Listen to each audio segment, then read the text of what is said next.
Sebelum melanjutkan, jangan lupa subscribe dulu, terima kasih. Bab 592 Air Murni Bumi Surgawi. Ini adalah bab reguler pertama minggu ini.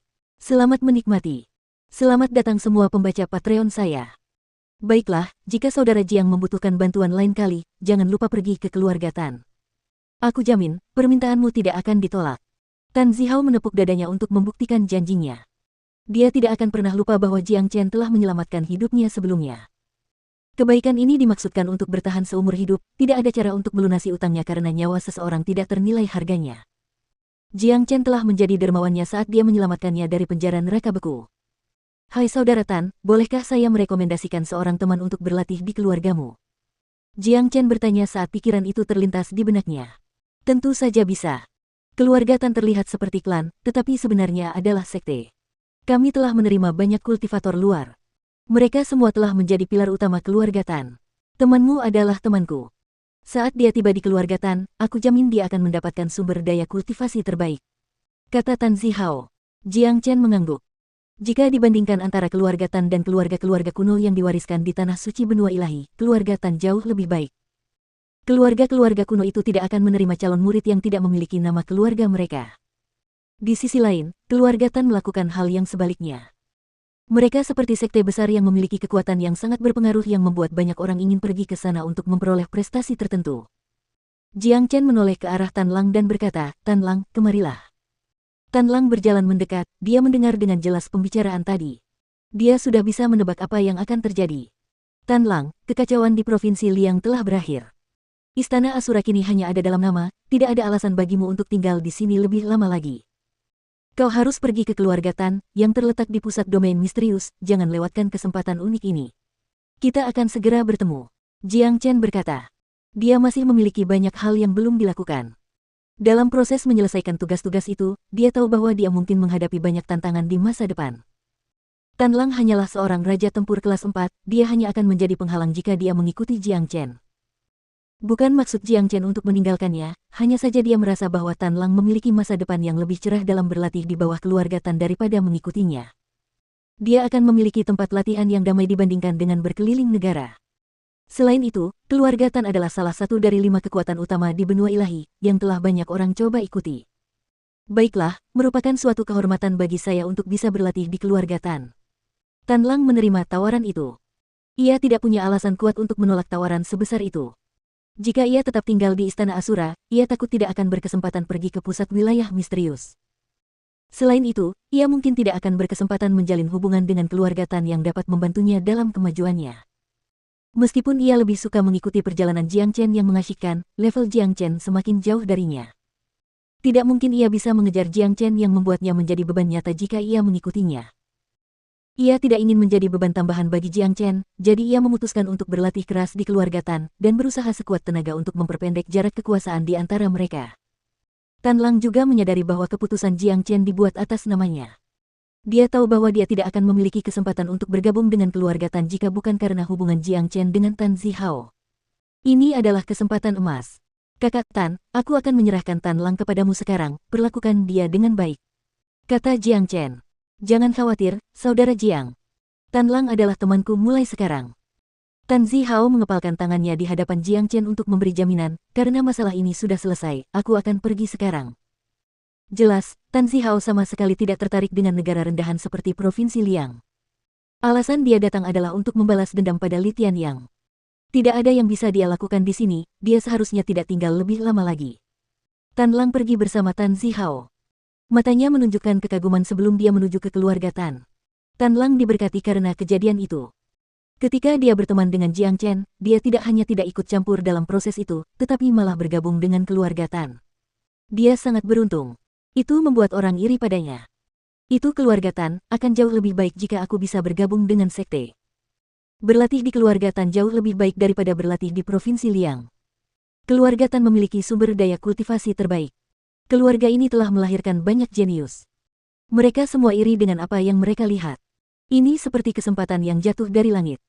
Bisa dibayangkan seberapa besar Tan Lang akan berkembang saat berlatih di keluarga Tan dibandingkan dengan berlatih di Istana Asura. Adapun Jiang Chen, dialah pemenang pertempuran itu. Dia telah mengalahkan 3 kekuatan besar. Ketenarannya akan meninggalkan jejak abadi di Provinsi Liang dan menjadi kisah bersejarah untuk diceritakan. Big Yellow, Tyrant, ayo berangkat. Jiang Chen memberi perintah dan menuju ke Istana Asura. Chen kecil, hari ini sungguh memabukkan. Aku tidak pernah menyangka kau bisa sekuat ini, kau telah membunuh Kaisar Tempur kelas 1. Kau jauh lebih kuat dariku sekarang, yang membuatku sangat tertekan. Tyrant berkata lalu menghela napas. Pikiran bahwa Jiang Chen lebih kuat darinya memberinya tekanan yang tidak biasa. Dia menjadi tak tertandingi begitu dia melampaui nilainya. Kalian bajingan tidak perlu khawatir. Guru besar Ran Feng memiliki warisan leluhur Green Lotus. Nilai kalian akan meroket begitu kalian mendapatkannya. Itu sama kuatnya dengan 3 segel dharma terbesar dari Sekte Buddha. Kekuatan kalian akan menjadi menakutkan saat kalian memperoleh 3 mantra. Leluhur Green Lotus juga memiliki kitab suci rahasia, yang merupakan harta karun Sekte Buddha. Kekaguman Jiang Chen terhadap leluhur Green Lotus sangat tinggi. Sebagai teman leluhur Green Lotus, dia tahu lebih banyak tentang kekuatannya daripada siapapun. Jadi, Tyrant tidak perlu khawatir karena dia adalah keturunan Green Lotus.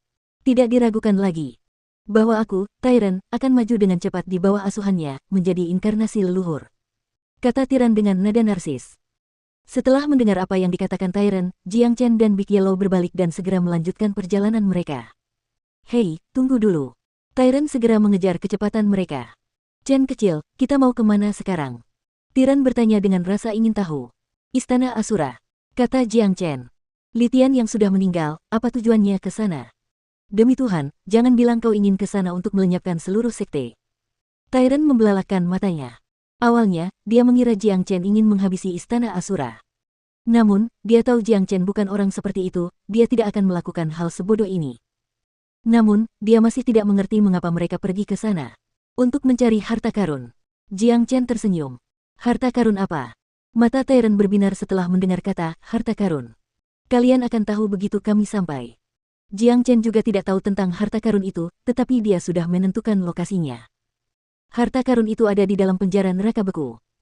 Istana Asura menjadi kacau ketika berita kematian Litian Yang dan Tetua Agung sampai ke sekte. Bagi mereka, berita itu adalah bencana seperti banyak petir yang menyambar mereka, merusak atap sekte mereka, menghancurkan pilar-pilar bangunan dan dengan demikian sekte itu runtuh.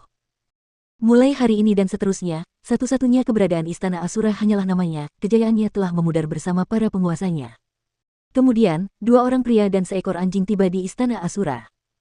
Bagi Istana Asura, mereka tidak diragukan lagi adalah meteorit penghancur yang telah mendarat.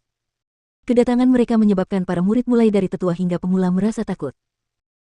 Bahkan para tetua Raja Tempur kelas 9 menggigil ketika mereka mendengar bahwa Jiang Chen telah membunuh Xiao Nanfeng dan juga Tetua Agung Kaisar Tempur kelas 1 mereka. Inilah akhirnya, Jiang Chen telah datang.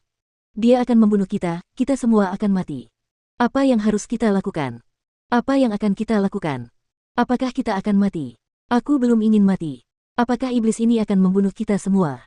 Dia bahkan bisa membunuh Kaisar Tempur. Kita tidak bisa menghentikannya. Situasi di Istana Asura menjadi lebih buruk dari sebelumnya, semua murid berdiri, tidak tahu harus lari kemana seperti pasukan semut yang tak berdaya. Munculnya kelompok Jiang Chen setelah pertempuran di sini adalah bukti bahwa mereka akan melenyapkan mereka sepenuhnya. Dengarkan baik-baik, orang-orang Istana Asura. Aku di sini untuk penjara neraka beku, bukan untuk kalian, jadi tidak perlu takut. Suara Jiang Chen yang memekakkan telinga terdengar di seluruh Istana Asura. Setiap orang dari mereka menghela napas lega setelah mengetahui bahwa Jiang Chen tidak ada di sini untuk mereka. Yang terpenting, mereka dapat mempertahankan hidup mereka. Bahkan jika Istana Asura telah hilang, mereka masih dapat memulai hidup baru di tempat lain. Jiang Chen mengeluarkan teknik derivasi jiwa hebatnya, melepaskan kekuatan jiwanya. Dia mampu merasakan lokasi penjara neraka beku, dan langsung terbang ke arahnya. Tak lama kemudian, di pusat Istana Asura, Jiang Chen berhasil menghubungkan simpul di lorong itu ke penjara neraka beku. Ia melambaikan tangannya untuk menciptakan cahaya keemasan, memecah ruang di simpul itu. Ketiganya melompat ke dalamnya. Penjara neraka beku tidak sepenuhnya dibangun di zona spasial, jadi jauh lebih mudah untuk masuk ke dalamnya. Setelah memasuki zona spasial, mereka bisa merasakan dingin yang menusuk kulit mereka. Daerah di sekitarnya sangat dingin dan memiliki kemampuan untuk menimbulkan korosi.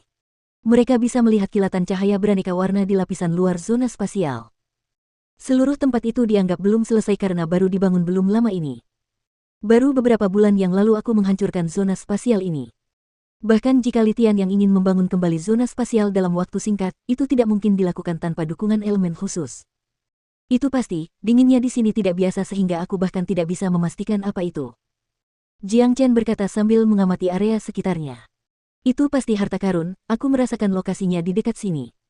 Big Yellow berkata dan berubah menjadi kilatan cahaya, bergegas ke wilayah zona spasial yang lebih dalam. Jiang Chen dan Tyron mengikutinya dari dekat. Sebuah tempat tersembunyi dari pandangan mereka sebelum mereka mendekati area tersebut. Big Yellow menemukan segel larangan dan langsung menghancurkannya.